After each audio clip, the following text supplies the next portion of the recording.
Okay, welcome back, everyone. Welcome, everyone on Zoom land. Before I introduce our featured poets for the evening, please remember that we are inviting both our live and live streamed audiences to write poems in response to the poetry of the season's featured poets. That also includes last season. So we're calling for submissions. It's open right now, and we'll be selecting poetry for the forthcoming anthology of response poems. And there's more information on the website, planetearthpoetry.com. All the season 28 poets, so it's not last season, but it includes from the beginning of season 28, which was... Yeah, so from the fall through the spring. We're also excited to announce that Lori Nielsen Glenn will be offering a poetry masterclass on April 5th with Planet Earth Poetry. Again, the details are on the website and registration is through Eventbrite. So first up, we'll hear from Eva Kolacz, a Canadian poet and artist who has published 4 books of poetry: Whatever We Are, Fire and Water, Solace, and the current collection, Untamed, Lyrics and Erotics. Her poetry has also appeared in magazines and anthologies. Eva is also a visual artist, and her paintings are in national museums in Poland and in archives of the government of Ontario. She lives in Victoria, BC. So let's give a round of applause for Eva. Come on up.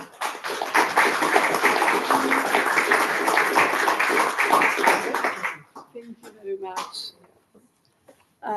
Welcome, everyone. This is special evening, Valentine. We're celebrating love in the poems. And I'm going to read from my book, Untamed, published by Ecstasis edition. Already Richard Olafsson, who is publisher, mentioned this. I like to add that Ecstasis editions are special, has special place in the hearts of Canadian poets because they were celebrating 42 years recently. Can you imagine? Publishing all over Canada. When we were living with Florence in Toronto, we've heard about them.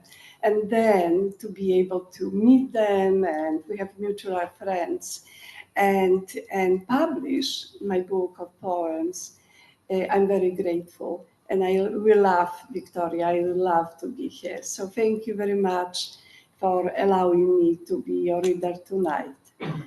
I'm going to read few poems first from this collection. Then I will read 3 poems from this collection. Then I will introduce to you my new collection, manuscript poems I wrote here in Victoria. And just 1 poem, and I finish with this poem. So I will start with the poem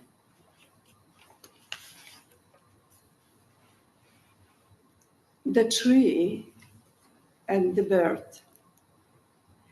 The tree from other side of riverbank called me. I jumped into swift current of water. Then the bird unfurled its wings and asked me to follow. I soared into darkness of the night, like a faithful hound on the trail of a master. The pleasure. She granted him the pleasure every night when the moon swelled to fullness. She became his Eve, his Juliet. She stood by the window covered only in radiance emanating from the nocturnal sky. Each night she took him in until he became a mere speck of dust, so effortlessly blown away by the flick of her finger.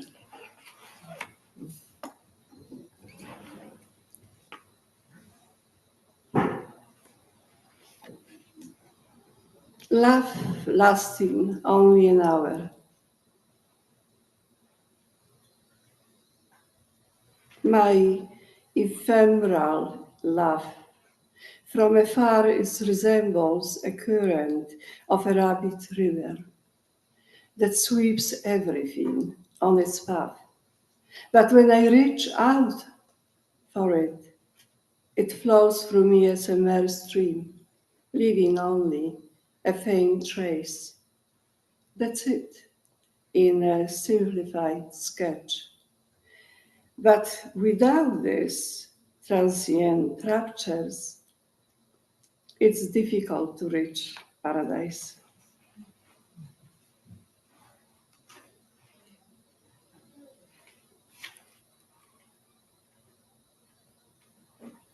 I like to say that many of the poems are real stories. And my first marriage was unhappy, unfortunately, and I felt loneliness. That's why the book is about looking for love, practically. Marriage. It's so quiet here. They, like a leaf, rushed into the room, rustled sleepily. Some books are scattered, some words, half summer, half spring. Life is a waiting room without a timetable, and we are passengers awaiting a train to nowhere, believing that something will change, and the house is just a storage for people and luggage. Suitcases packed 3 years ago, and nothing. Everything as usual. We drink tea, we cut bread. At night, we make love without a kiss. So quiet here. A day like a god, good God, stands above us. So maybe not all is lost yet. Although, when we look at each other, our faces suddenly, silently turn their back.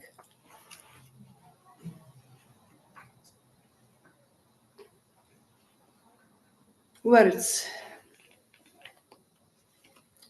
My God is sitting in a chair, smoking a pipe. How skillfully he throws words at me, simultaneously churning in his hands the afternoon newspaper. 2.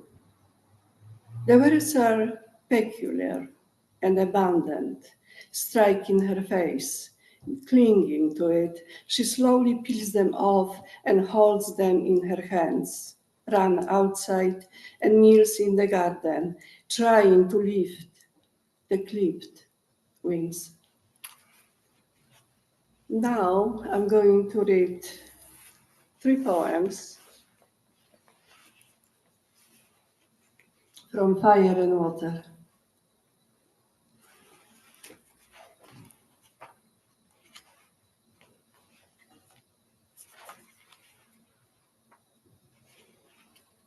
Not a dream.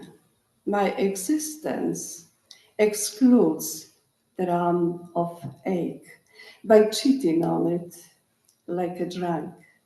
I am a thief, my lover, of everlasting race, with temptation to hold the key to all your doors. Now the future is written with speed of light, taking my body out of control, out of gravity for the joyride. No, This is not dream, Lawrence, but could become one.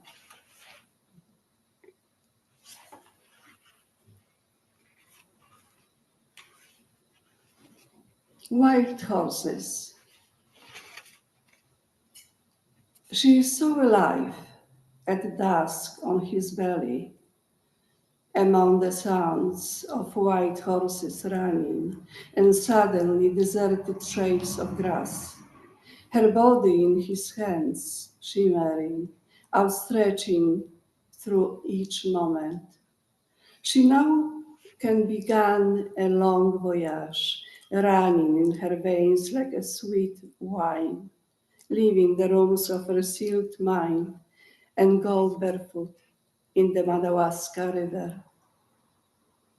Standing on the shore, she takes over the place for wild horses to run again. And the last one from this book. I'm just looking for the page.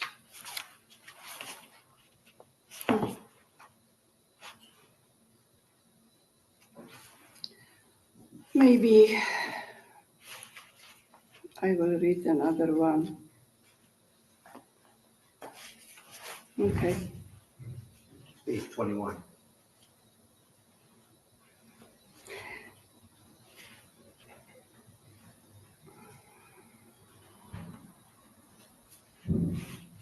Sorry.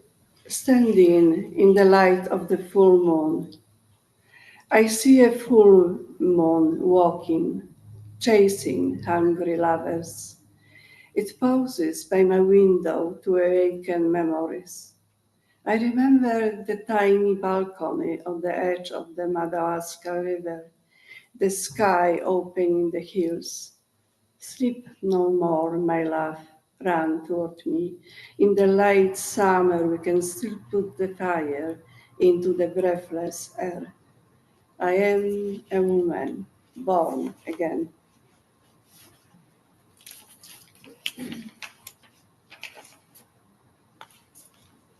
And as I promised, I will read one poem from the new collection, manuscript, Invisible Parables. Walking the walk. Walking the walk consciously means to observe every single step taken, the key to knowledge. We are existing within the framework of delusion, within its sugar-coated mouth. Look at you, exclusively composed by nature in the likeness of God, all the parts perfectly fitting, but still lacking wisdom. Is silence worth looking for? The silence after hard questions and hurt, when it's still time to pick up what's left unbroken.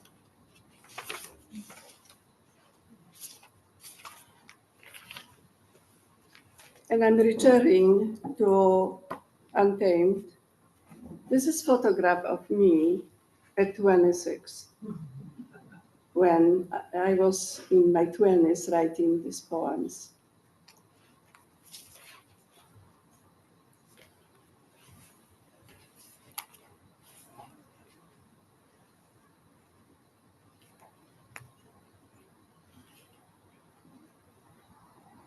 Passing bird.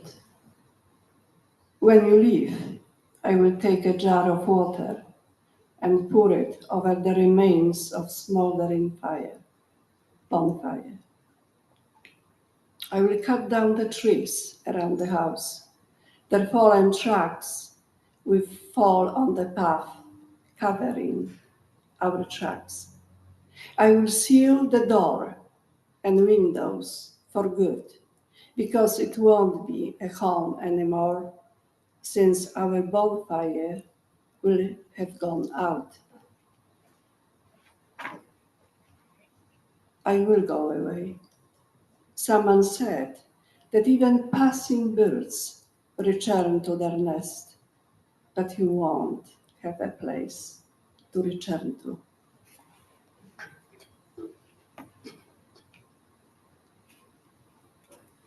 Ungrateful? How charming you are, life. I'm tempted. You were so well versed and designed with a careful selection of flavors. It's not so bad, just gather the remains. Maybe something will come out of it. When I carelessly put my hand out, a vicious circle takes my whole body. Now I'm spinning, spinning.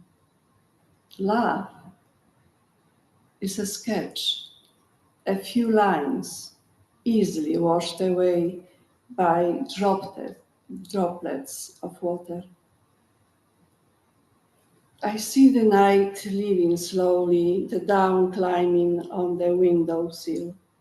Feeling a faint taste of hunger, I stand before the mirror, preparing for people a joyful face with the help of lipstick from Dior.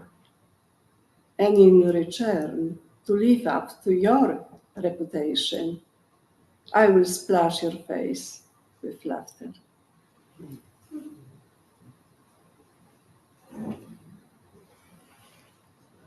The night is shrinking. As the night shrinks and slowly closes its door, the morning comes with a little snow. Sleep, sleep. I'm immersed in bed shamelessly, thinking of taking you in and not letting go. But perhaps the harder thing is to get what's within your grasp.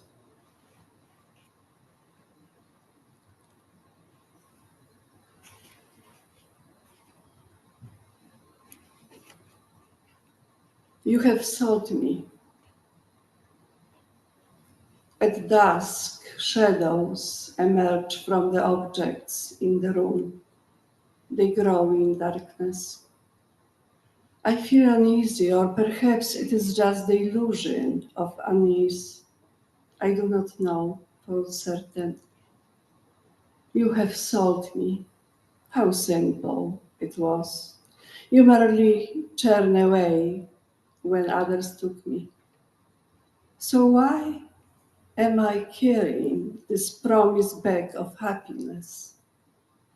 Don't speak. My laugh doesn't like shouting.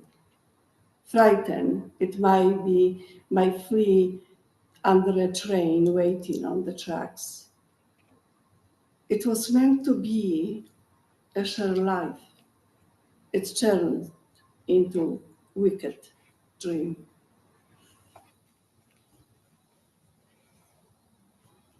And few last. In the bell of the moon, late already, the bell of the moon strikes the sky and travels along the street. With great fervor, I'm kissing an adventurous man. It's late. You wait for me at home. Long ago you stopped watching the clock. Why, I am well here, next to him, defying reason.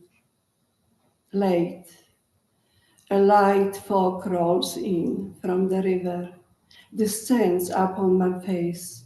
The shadow of music from the restaurant elongates itself and vanishes, while I lean on the man with clenched hands. I lost the glove I planned to strike you with.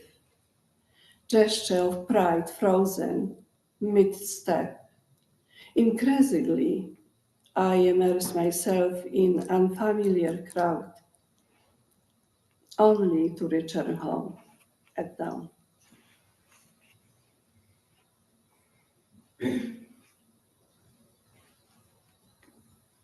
Almost finished.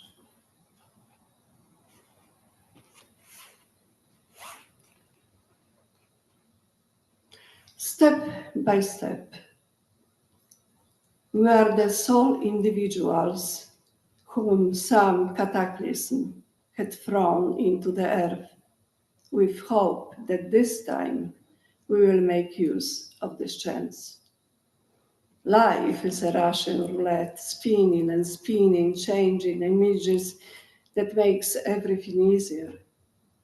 And it has to be animated by a human in order to live as art. Through another threshold of experience, I pass with my closed eyes, tenaciously clinging into familiar objects. All the men were just the street where I walk, step by step, feeling the constant hunger. Hunger sharpens one's appetite. When we stray too far from our desires, the ordinary day offers us a choice of something from the basket full of discounted items. And the last one. This is very short, few lines, and very, very dramatic poem from my experience.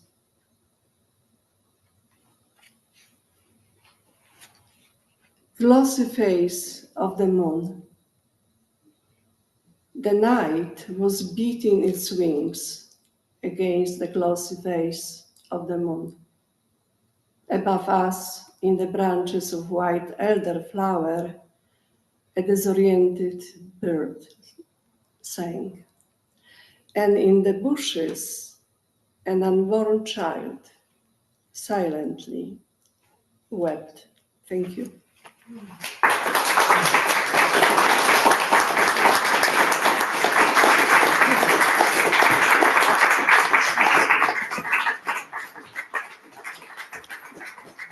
Thank you, Eva. Wow, that poetry from your 20s.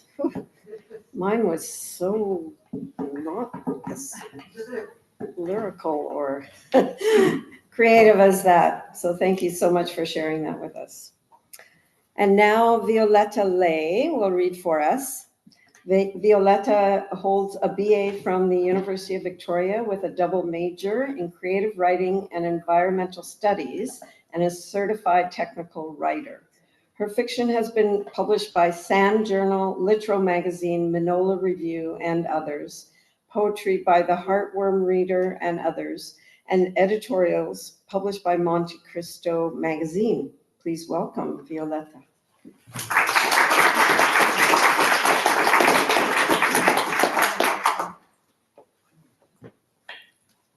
Hi, thank you everyone for being here. Thank you to all the readers. Perfect, thank you. My name is Violetta Leigh, and I'm going to read 3 poems from my new book that came out last year called Lights Under Concrete and Glass. And these are poems about my 20s. And your 20s can be a tumultuous decade. I also spent my 20s in Vancouver, and it's been a tumultuous decade for the city. So I wanted to capture both of those things and those parallels. This first piece is called No Past or Future, Only Tonight. Darkness peaks at 4 in the morning. In the shadow of the overpass, the 1969 Oldsmobile Cutlass Supreme slumbers in the 4-car parking lot beside the venue. We roared up to the party in its sleek steel stretch. It's a night soused with rain, and in the cold of early winter, the air crisps and the damp seeps into the marrow of your bones. Raju finishes a last cigarette by the concrete stoop that leads up to the venue, in conversation with 2 friends who are recounting how the alternate party option imploded and their crosstown cab fare was sacrificed in redemption of the evening. I've chatted enough and stand in the intersection of the overpass's bold shadow and the streetlight planted where drive meets street. Breath fogs, bass throbs from the second floor of the venue, a kaleidoscope of neon light blurring the condensation opaqued bay windows above. Radu flicks his cigarette. He leaves his car doors unlocked because, he says, he'd rather have someone steal his spare change from the cup holder sunken into the console between the two front seats than smash his windows. I could have been in the car already, but I waited for him.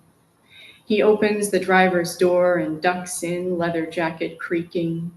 I slide into the passenger side. The upholstery dews with winter fog. Doors slam. The seatbelt bows across my hips while he twists the key in the ignition and guns the engine, splitting the night with a slumbering growl and then a languorous snarl. We peel out from beneath the viaduct, the vehicle swinging onto the street, streaming west. I pull down the visor and check my lipstick in the mirror, touching up the indent of my lower lip, swaying with the long swing of the car's body. The Cutlass boasts the aerodynamics of an oceanic brute, like a vessel that cuts highway instead of wave. It radiates the mercurial temperament of an errant prince, and often my lover has swept beneath to check the asphalt and cried, "It's leaking again," bold and capricious. It's too complicated to not fall in love with. We gun past the Baroque brick and glass sprawl of the sugar refinery and gear up into a glide down an empty stretch, matte gray against tarmac black with a sluice of rain. Nylon thighs slide across leather upholstery. Revivification, the windows winding down, the current creasing cold, our hair tearing in the snap, my skin livening, still sheened with sweat from the party and its crush of bodies. I'm calmest when in motion. The smooth power of the Cutlass settles me. To the north, the sever of sky and mountain and ocean cuts the landscape into thirds. As the eyes get used to darkness, so does the heart. The bright cuts, but a steadfast glow can bloom. Stars burn through the electric aura that halos the city. Radu guides the steering wheel with one hand as we lean around the inward swell of the harbor and reaches over to squeeze my arm, resting on the console. I understand this touch, a confirmation. I'm here, you're here. We ride the straight stretch of Broadway, weaving around the earliest trickle of public transit and transport trucks. The Cutlass paces like a beast caged in the city, its body straining for long shots of pavement. We dream of days driving down the swoops of highway that limn the West Coast, to roar against the cliffs that contain the ocean, to California. But Radu, with his balance of speed and pragmatism, shrugs that, at its age and state, the vehicle wouldn't survive the trip. We rumble into the alley behind his apartment block. In the morning, he will make me an espresso in its thimble cup and set a square of dark chocolate on the saucer, then bring it to me where I greet the sunlight, tentative, from a tangle of sheets. He will pad out to the porch in his slides to have his breakfast cigarette, and once alert from the purr of caffeine, I'll follow him out to soak in the murmur of the fountain, barricaded behind a steel grate in the courtyard of the condo building across the street. This piece is called "What If You Can't Find Love on a November Morning?" You order Americanos to stay and slide into cabin-shaped booths in a cafe styled after a passenger train. It should feel like you're going somewhere, but it doesn't. Silver trays stacked with world pain au chocolat and bran muffins crowned with curls of candied orange rind line the counter. You're both too hungover to consider baked goods. You hope dosing your brain with caffeine will lubricate the wiring enough to generate small talk. The bright winter sun divides the cafe with light. Stretching in bars from the front windows, not quite to the back, where you sit in matching black wool coats and different models of Ray-Ban sunglasses. You know, only assholes wear Wayfarers, but you think we're all the asshole sometimes. You pull your sunglasses off, fold them, and set them on the table as the morning cups the back of your neck. Your aunt once said into the telephone that you have to find the love that you can with people, that it changes shape over time. Your lover drinks his coffee black. You usually wouldn't, but the drained milk carafe disappointed, and so you split the morning open with unfettered bitterness. It catalyzes with last night's Sazeracs, your insides acidified. Last night, this morning. You scaled the shoulder-height fence of ornate concrete blocks that circled his apartment building. He left the sliding glass door open for you, and the early morning wind caught the curtains and expanded them like specters, or two pale hands for you to light between. Your boot cracked on the door's steel runner, and he looked up from the couch where he darkened shapes into a sketchbook with pencil. A single bottle of beer wept a ring of condensation on the glass-topped coffee table. You arrived like a coastal lightning strike, erratic and intense, but the combination worked for him. The cab driver watched from the street as you scaled the fence, performing the due diligence of ensuring your safe entry somewhere.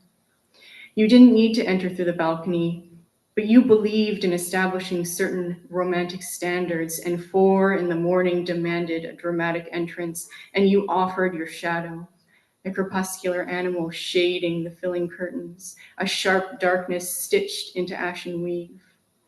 When the blinds settled around you like eager ghosts, you hoped that the moment boldened itself in some inch of him.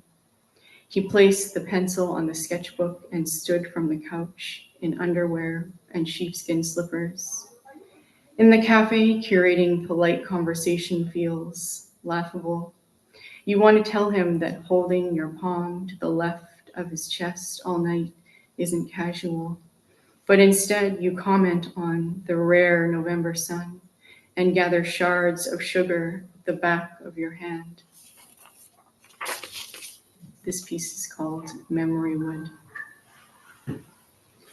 On the last day of the month, we prowled the alleys of East Van, from Maine to Nanaimo, for relics abandoned by movers eddied by a fraught clock, who discarded their belongings too cumbersome to load into the box of a truck.